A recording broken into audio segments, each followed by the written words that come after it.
Hello students, welcome to the class of Pharmaceutical Chemistry 2.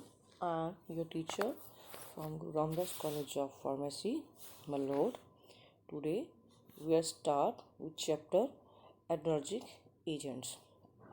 Adrenergic agents कौन से होते हैं, क्या काम है, किसके लिए यूज़ किए जाते हैं, किस पर्पज़ के लिए यूज़ किए जाते हैं, वो हम यहाँ पे देखते हैं. Adrenergic agents, there are number of substances which are synthesized and secreted in the body. One such class are the sympathetic amines. कह रहे हैं कि हमारी बॉडी में बहुत सारे सब्सटेंसेस हैं या हार्मोन्स हैं जो हमारी बॉडी के अंदर ही सीक्रेट होते हैं, रिलीज़ होते हैं और अपना अपना काम करते हैं हमारी बॉडी के अंदर. हमारी बॉडी के मूवमेंट्स, एक्शंस जो भी हैं, उन सबको वर्किंग के लिए जो बहुत से हार्मोन्स हैं, बहुत से सब्सटेंसेस जो अपने आप ही हमारी बॉडी के अंदर रिलीज़ होते हैं ताकि वो हमारी बॉडी सही तरीके से काम करती रहे. तो उनमें से कहा है कि one such class are the sympathomimetic amines. उनमें से एक क्लास है सिम्प्थोमेटिक अमीन्स या हम कह सकते हैं सिम्प्थोमेटिक एड्रेनालाइन. तो एड्रेनालाइन भी एक तरह का हार्मोन है जो हमारे बॉडी में से सिक्रीट होता है by the adrenal medulla. Adrenal gland का एक पार्ट है. एड्रेनल ग्लैंड हमारे किडनी के टॉप पे के ऊपर सिचुएटेड है. वहाँ से जो एड्रेनल मेडुला उसका इनर पार्ट होता है इस ग्लैंड का, तो एड्रेनालाइन वहाँ से सिक्रीट होता है ये हार्मोन. तो एड्रेनालाइन और नॉर एड्रेनालाइन, ये कह सकते हैं एपिनेफ्रिन और नॉर एपिनेफ्रिन इनको बोला जाता है रिस्पेक्टिवली, आर द मीडिएटेड. ये एक तरह के मीडिएटर्स है, ये रिलीज होते हैं सिनाइपेज और एनर्जिक नर्व एंडिंग्स पे. तो इनका काम क्या होता है, ये हमारे बॉडी के अंदर इनके डिफरेंट बायोलॉजिकल फंक्शंस हैं. जैसे कि कुछ एग्जांपल्स इन्होंने दी हुई हैं कि ब्लड प्रेशर को कंट्रोल करना. इन्होंने कहा है rise in blood pressure, that is कई बार हमारा ब्लड प्रेशर बहुत डाउन हो जाता है किसी और वजह से, तो ये इनकी सिक्रीशन उस टाइम हेल्प करती है कि हमारा ब्लड प्रेशर को के लेवल को इंक्रीज कर सके. ये अपने आप ही एक्टिवेट हो जाते हैं उस चीज़ को कंट्रोल करने के लिए. कार्डियक स्टिमुलेशन में काम करते हैं. The construction of the peripheral blood vessels, relaxation of bronchial muscles and smooth muscle, the central nervous system stimulation and contraction of the ureter, etc. These actions are mediated through alpha and beta adrenergic receptors. तो जो hormone secrete होते हैं उनको अपना action show करने के लिए कुछ रिसेप्टर्स चाहिए होते हैं. रिसेप्टर्स दैट इज़ मतलब कोई साइट ऑफ एक्शन चाहिए होता है जहाँ पे ये जाके एक्ट करते हैं. मतलब जैसे कोई सरफेस चाहिए हमें, इस उस पे सरफेस पे जाके या रिसेप्टर पे जाके बाइंड करे और अपना एक्शन जो है वो शो करे. तो ये अभी बात चल रही थी कि हमारे अंदर जो हार्मोन रिलीज होता है, ठीक है, तो उसका काम क्या है. आगे हम देखेंगे जो एजेंट्स हैं वो उनका काम क्या है. हम कह सकते हैं कि उनका काम ये है कि जो भी हार्मोन्स की इंक्रीशन कम हो जाती है किसी वजह से या कोई प्रॉब्लम की वजह से, हमारे अंदर कोई ऐसी डिजीज़ की वजह से कह सकते हैं कि इनका सिक्रीशन कम हो गया या अपना काम नहीं कर रहे, तब हम ये वाले ड्रग्स जो हैं एजेंट्स हैं यूज़ करते हैं उनकी पोटेंसी को इंक्रीज़ करने के लिए, उनकी सिक्रीशन को इंक्रीज़ करने के लिए. तो the drugs which exert an action similar to these hormones, तो जो ड्रग्स इन दोनों ड्रग्स के जैसे अपना इफेक्ट शो करती हैं, जो भी ड्रग्स ये दो हार्मोन्स हैं जो हमारे पास, ये इनके जैसा अपना एक्शन शो करती हैं, बिल्कुल सेम एक्शन शो करती हैं कि जो हमने ऊपर पढ़े हैं ये डिफरेंट इसके बायोलॉजिकल एक्शन है, वैसा एक्शन शो करती हैं. तो उन एजेंट्स को कहेंगे हम एड्रेनर्जिक एजेंट्स.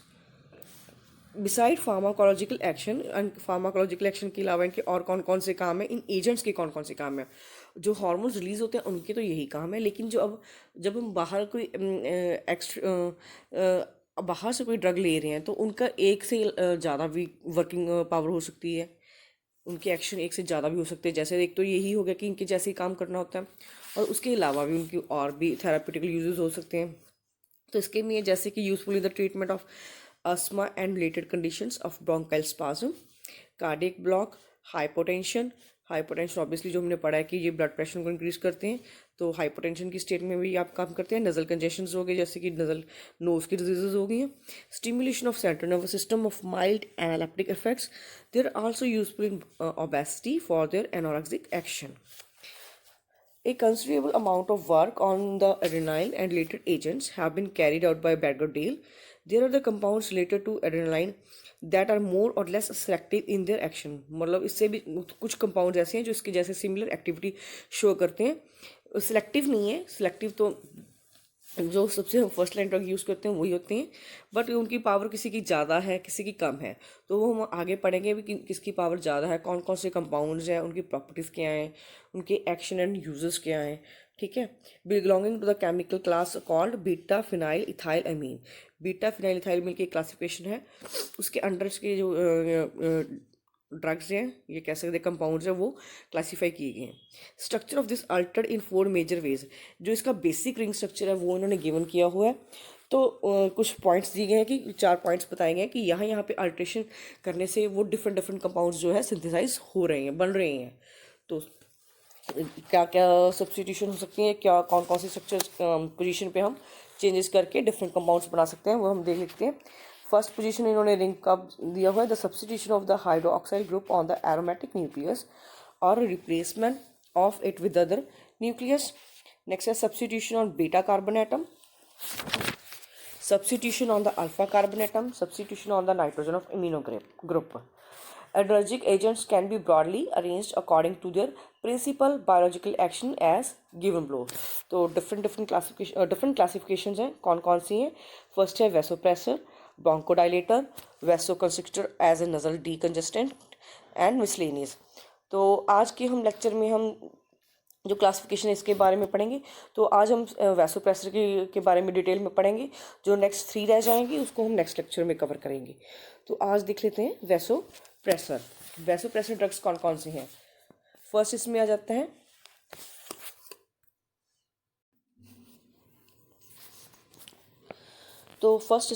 है वैसोप्रेसर ड्रग्स. फर्स्ट है adrenaline and other compounds. The compounds under this category have a catechol dihydroxy benzene group है. तो आप देखते हैं nucleus with 2 carbon atoms, side chain having amine and hydroxy function. तो आप देख सकते हैं स्ट्रक्चर में 2 हाइड्रोक्सिल ग्रुप यहाँ पे लगे हुए हैं और साइड चेन पे हमारे पास अमीन और हाइड्रोक्सी फंक्शंस हैं. These are basic in nature and unstable, readily form salts. कौन कौन से सॉल्ट्स इसमें बन जाते हैं, like hydrochloride, sulphates, tartrate etcetera. Water soluble compounds है ये. Aqueous solution are stabilised by adding 0.1% sodium meta bisulphite and antioxidant. More important compounds of this class कौन कौन से. फर्स्ट है एडेनाइल, एपिनेफ्रिन. तो उसकी प्रॉपर्टीज़ क्या हैं. कंसिस्ट वाइट और लाइट बफ कलर्ड क्रिस्टल्स और powder soluble in water and alcohol. इसको एयर टाइट कंटेनर्स में रखना होता है, लाइट से परे रखना हो सकता है. ठीक है. लाइट रेजिस्टेंट कंटेनर्स होते हैं, अंधेरे में रखना होता है ताकि ये ऑक्सीडेशन ना हो. एयर टाइट कंटेनर्स में रखना होता है ताकि इसकी ऑक्सीडेशन ना हो सके. इसकी लीवियर फॉर्म 15 टाइम्स ज़्यादा पोटेंट है than racemate forms. It ready form salt which acids are highly soluble in water. जो ये साल्ट फॉर्म करता है वो मोस्टली सॉल्युबल होते हैं वाटर में. ठीक है. Solution of epinephrine usually prepared by using hydrochloric acid. Epinephrine कैसे बनता है, हाइड्रोक्लोरिक एसिड की यूज की हेल्प से बनता है. ठीक है. तो आगे solutions are usually buffer to pH 4.2 containing 0.1% sodium meta bisulfate as a stabilizer. Metal ions like copper, iron and zinc destroy its activity. Aqueous solutions are sterilized by filtration method. Action and uses कौन से कहाँ पे use होता है. Act on smooth muscle cells, gland cells and heart to produce responses similar to those evoked by stimulation of corresponding sympathetic nerves.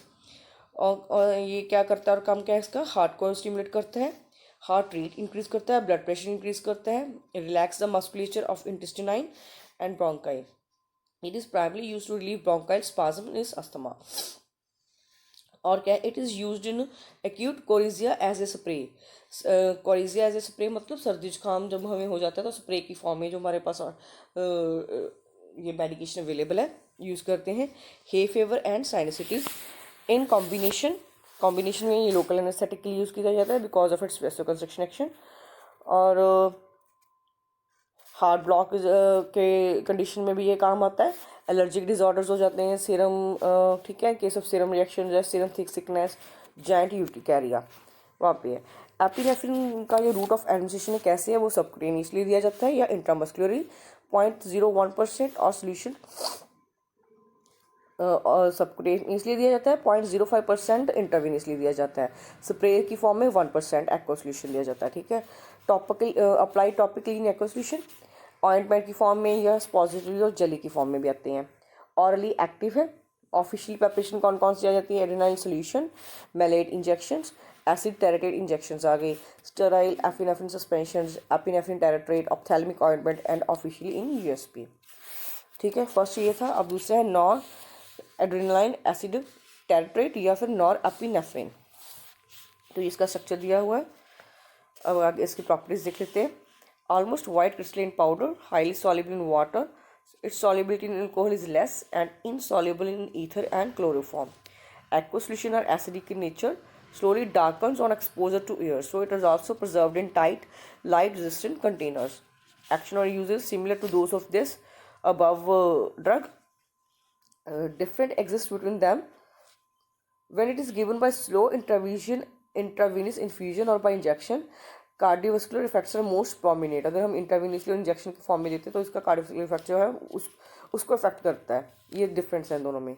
और uses इसके क्या हैं? Vasomotor collapse, maintain blood pressure in hypotensive states और also in acute cardiac infection, मतलब cardiovascular diseases में। Hypotension का मतलब होता है कि जब लो ब्लड प्रेशर लो हो जाता है। नेक्स्ट ड्रग है आइसोप्रिनोलाइन सल्फेट, जिसका स्ट्रक्चर दिया हुआ है। इसकी प्रॉपर्टीज देख लेते हैं कौन सी है। वाइट क्रिस्टलाइन पाउडर है और odourless, freely soluble as a water, practically insoluble in alcohol and chloroform. Aqua solution are acidic in nature, solution turn pink slowly due to oxidation and immediately presence of an alkali. So इसको भी हम air tight containers में रखेंगे। Action और uses क्या है? Blood pressure decrease करता है, स्मूथ मसल्स को रिलैक्स करता है, कार्डिक स्टिमुलेट, कार्डिक हार्ट की प्रॉब्लम में काफ़ी काम करता है, उसकी पोटेंसी इंक्रीज करता है। सबलिंगुअली और इनहेलेशन के in the treatment of asthma ये दिया जाता है। सबलिंगुअली भी दिया जाता है, अगर अस्थमा की कोई प्रॉब्लम है तो इनहेल्ड भी किया जाता है। Useful in the treatment of bradycardia, heart attacks. Okay, tablet की फॉर्म में दिया जाता है। डोज इसका 10 mg सबलिंगुअल, इनहेलेशन में 0.25 mg है। हाइड्रोक्लोराइड सॉल्ट इसका अवेलेबल है। नेक्स्ट है phenylephrine hydrochloride. Properties: white crystalline powder, highly soluble in water and alcohol. It is affected adversely by light. Aqueous solutions are acidic in nature. Aqueous solutions are sterilized by the filtration method. In preparations are incompatible with the butane. Active orally. With oral administration, side effects are less. 0.25% of solution used to reduce nasal congestions and hay fever. Also used as mydriatic agents. Vasoconstriction is prolonged. The action of local anesthetics. Systematically used in the treatment of hypotension. Intramuscular दिया जाता है और subcutaneously दिया जाता है। Dose इसका 5 mg है और इंट्रावेनस डोज इसका 500 माइक्रो ऑर्गेनिजम्स है, माइक्रोग्राम्स है। नेक्स्ट आ गया मेफेंट्रेमीन सल्फेट। मेफेंट्रेमीन सल्फेट की प्रॉपर्टीज कौन सी हैं? White crystalline powder, same, odourless, soluble in water, alcohol. Aqueous solutions are acidic to litmus. Free base is volatile and dispensed as an inhaler in the form of aqua solution. Inhaler की form में भी दिया जाता है जब nasal कंजेस्टेंस हो जाती हैं। इंजेक्शन की फॉर्म में दिया जाता है जब हाइपोटेंसिव स्टेट आ जाती है ब्लड प्रेशर को मेंटेन करने के लिए। इंटरवेनियसली डोज इसकी 20 to 80 mg है और dose 12.5 to 25 mg twice a day है। नेक्स्ट आ गया metaraminol tartrate. Properties and uses: white powder, freely soluble in water, less soluble in alcohol, insoluble in ether and chloroform. Aqueous solution are acidic in nature. Solutions are sterilized by filtration method. The drug is used in hypotensive state of sustaining blood pressure under general or spinal anesthesia and for the treatment of shock, for which it is administered by the parenteral route. Locally nasal congestions में use किया जाता है। ठीक है, next है मेथोक्सीमाइन hydrochloride. Structure देख लेना। तो प्रॉपर्टीज क्या है इसकी? White crystalline powder, slightly odour, freely soluble in water, aqueous solution, acidic reaction to litmus. ये भी लाइट रेजिस्टेंट कंटेनर्स में रखना पड़ता है। उस इंट्रामस्कुलरी दिया जाता है, उसकी डोज है 10 to 15 mg। इंट्रावीनियस रूट से 3 to 5 mg डोज है। ब्लड प्रेशर को मेंटेन रखते हैं, अपना कंट्रोल में रखते हैं, ठीक है। सर्जिकल ऑपरेशन और हाइपरटेंसिव केसेस में दिया जाता है। नेक्स्ट आ गया साइक्लोपेंटामीन।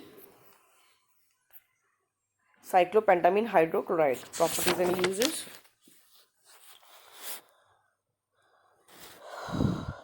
White crystalline powder with slight and characteristic disorder, freely soluble in water and alcohol। सिम्पथोमिमेटिक है, वैसोकंस्ट्रक्शन है, इसका प्रेसरेक्शन है, ब्लड प्रेशर को मेंटेन करता है सर्जिकल ऑपरेशंस में। स्पाइनल एनेस्थेसिया हो गया, नजल डिकंजेशन में भी यूज़ किया जाता है। 0.5 to 1% सोल्यूशन है। इंट्रामस्कुलर डोज इसका 25 mg है और इंट्रावीनस डोज इसका 5 to 10 mg स्लोली है। नेक्स्ट है dopamine hydrochloride, properties and uses. White crystalline powder है, freely soluble in water and sparingly soluble in alcohol. Protected from light, same है सबका, ये चीज़ तो सबकी सेम है। ये लाइट से इसको प्रोटेक्ट करना पड़ता है इन ड्रग्स को, ताकि ये इनकी ऑक्सीडेशन भी ना हो जाए अगर हम एयर टाइट कंटेनर्स में रखेंगे, और इनके ड्रग का कलर ना चेंज हो अगर हम इसको लाइट में रखते हैं, ठीक है। ये शॉक के ट्रीटमेंट में दिया जाता है। मोस्टली हम पढ़ रहे हैं कि ब्लड प्रेशर को कंट्रोल करने के लिए या नजल डिकंजेशन को की प्रॉब्लम्स में को ट्रीट करने के लिए दिया जाता है। ये शॉक के ट्रीटमेंट के लिए दिया जाता है। It increases the cardiac output and given by intravenous infusions, ठीक है। नेक्स्ट आ गया एफेड्रीन एंड अदर कंपाउंड्स। पहला आ गया एफेड्रीन, अल्कलाइड है, obtained, it is obtained alkaloid obtained from various species of ephedra and prepared synthetically two symmetric carbon atoms and इसकी जो स्ट्रक्चर के बारे में बताया गया, इसमें 2 सिमेट्रिक कार्बन एटम्स है, 10 है 4 स्टीरियोइसोमर्स हो गए। इराइथ्रो form called ephedrine and hold the trio form is known as pseudoephedrine. The biological active form is D negative. It is available as colorless crystal or white crystalline powder and has a slightly aromatic odor, soluble in water, chloroform, alcohol and ether. Gradually decompose on exposure to light. Same है ये सबका। Rarely combined with acids to form salts. Alkaline to litmus. Ephedrine is soluble in water. Forms compound with iodine. It forms compound with iodine insoluble in which is insoluble in ether, water or oils. Tannic acid precipitate the alkaloid but not the salt. Tannic acid इस alkaloid को तो precipitate करेगा, लेकिन इसकी जो salt form में जो present है अवेलेबल है कंपाउंड, उसको नहीं करेगा। It is incompatible with chlorobutanol.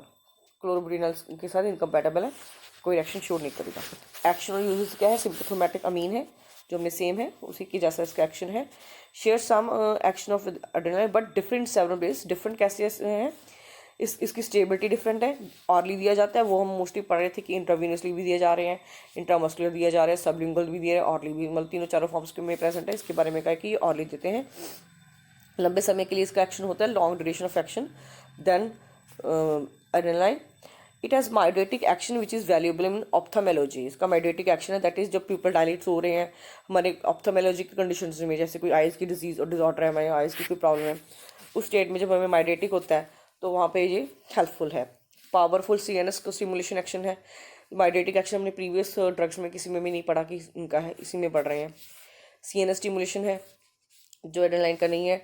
Given the treatment of myasthenia gravis, it is employed to bolster blood pressure in patient undergoing spinal anaesthesia, ठीक है। वैसोकंस्ट्रक्शन है। हे फीवर एक्यूट क्रोजिया में दिया जाता है। ब्रोंकोडायलेटर एक्शन इसका है। Treatment in the bronchial asthma. Respiratory stimulant है, वो भी हमने किसी भी ड्रग में नहीं पढ़ा कि रेस्पिरेटरी स्टिमुलेंट है। Sometime useful in treating morphine and barbiturate overdose. अगर हम, कई बार होता है कि मॉर्फिन या बार्बिचुरेट की ओवरडोज ले लेते हैं, दी जाती है पेशेंट को, उसका साइड इफेक्ट होता है, तो उस कंडीशन में ये वाला ड्रग एफेड्रिन दिया जाता है।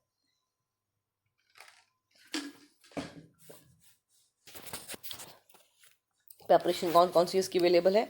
एफेड्रिन हाइड्रोक्लाइड IPBPSP है, soluble in water and insoluble in ether. Aqueous solution are acidic in nature. Ephedrine salts are insoluble in liquid petroleum. Ephedrine sulfate क्या compatible with solver salts, hydrochlorides. Next is pseudoephedrine. It is a stereoisomer of ephedrine, usually used in the form of hydrochloride and useful as a nasal and bronchial decongestant. अगर इसके बारे में कुछ detail में आता है तो आप उसके जो एफेड्रिन के हमने एक्शन एंड यूज लिखे हैं, पढ़े हैं, वो आप यहाँ पे लिख सकते हो क्योंकि ये उसके स्टीरियोआइसोमर है। नेक्स्ट और इस कैटेगरी का लास्ट ड्रग जो है फिनाइल प्रोपेनॉल अमाइन हाइड्रोक्लोराइड। तो उसकी प्रॉपर्टीज और यूजेस क्या है? क्रीमी वाइट क्रिस्टलाइन पाउडर है, ऑलमोस्ट ऑर्डरलेस है, soluble in water, alcohol, and insoluble in chloroform. Aqueous solutions are acidic in nature, active orally, and used in the place of ephedrine. Mainly used as decongestant. The usual dose range is 25 to 50 mg. It has more of vasoconstriction and less CNS stimulant action. जो हम ephedrine की class में पढ़े हैं, हमने 3 drug देखे हैं यहाँ पे। एक तो उसी का स्टीरोइजमर हो गया, एक ये हो गया फिनाइल प्रोपेनोलामीन। तो ये सब इनका जो एक्शन एंड यूजेस है सेम ही है, कोई ज़्यादा फर्क नहीं है। लेकिन ये जो हमने एड्रेनालाइन ड्रग्स पढ़ी हैं उससे इनके यूजेस और एक्शंस जो हैं वो डिफरेंट हैं। तो आज हम इस एक ही जो है वैसोप्रेसर की टाइप की है। तो जो रेस्ट ऑफ रह गई हैं 3 टाइप्स, वो हम नेक्स्ट लेक्चर में करेंगे। तो आज का ये लेक्चर हम यहीं पे ओवर करते हैं। Thank you.